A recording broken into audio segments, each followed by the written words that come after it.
Assalamualaikum, saya Astri Pratiwi Damayanti. Teaching at the Target Level adalah pendekatan pembelajaran yang menyesuaikan dengan tingkat pemahaman peserta didik. Tujuan TRL adalah memberikan pembelajaran yang tepat dan efektif, mengurangi kesenjangan pemahaman di antara peserta didik, dan memastikan pemahaman yang lebih baik. Penerapan TRL meliputi asesmen, perencanaan, dan pembelajaran. Asesmen pembelajaran melalui TRL meliputi asesmen awal, formatif, dan sumatif.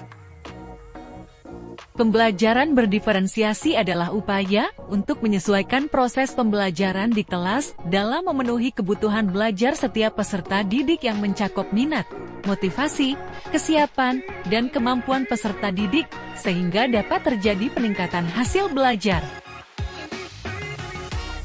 Elemen pembelajaran berdiferensiasi meliputi respon yang berdiferensiasi, strategi pembelajaran, lingkungan pembelajaran, materi pembelajaran, desain pembelajaran, asesmen, dan evaluasi.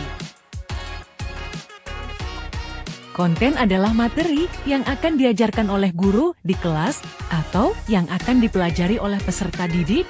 Dalam pembelajaran berdiferensiasi ada dua cara membuat konten pelajaran berbeda, yaitu 1. Menyesuaikan kemampuan, tingkat kesiapan, dan minat. 2. Menyesuaikan gaya belajar peserta didik. Proses adalah kegiatan yang dilakukan peserta didik di kelas. Kegiatannya dilakukan oleh peserta didik diberi penilaian kualitatif, yaitu berupa catatan-catatan umpan balik mengenai sikap, pengetahuan, dan keterampilan apa yang masih kurang dan perlu diperbaiki atau ditingkatkan. Produk adalah hasil akhir dari pembelajaran untuk menunjukkan kemampuan pengetahuan, keterampilan, dan pemahaman peserta didik setelah menyelesaikan satu unit pelajaran, atau bahkan setelah membahas materi pelajaran selama 1 semester.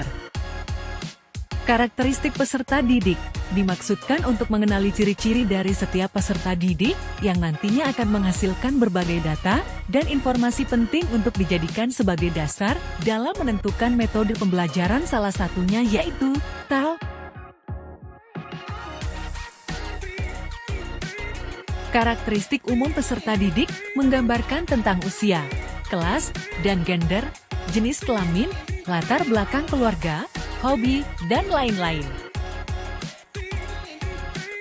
Kemampuan awal menggambarkan tentang pengetahuan dan keterampilan yang sudah dan belum dimiliki oleh peserta didik sebelum mengikuti pembelajaran. Untuk memperoleh informasi terkait kemampuan awal selain melalui pretest juga dapat dilakukan melalui perbincangan antara guru dengan peserta didik. Gaya belajar umumnya meliputi visual atau gaya belajar dengan melihat, auditory atau gaya belajar pendengar, dan kinestetik atau gaya belajar penggerak. Kegiatan pembelajaran di dalam kelas harus dilakukan sesuai dengan kebutuhan peserta didik. Selama proses pembelajaran, guru harus menggunakan beragam cara kepada berbagai karakter peserta didik, sehingga mereka dapat memahami informasi atau pengetahuan baru. Hal tersebut sejalan dengan TRL yang dirancang sesuai dengan tingkat capaian atau pemahaman peserta didik yang berbeda dalam satu kelas.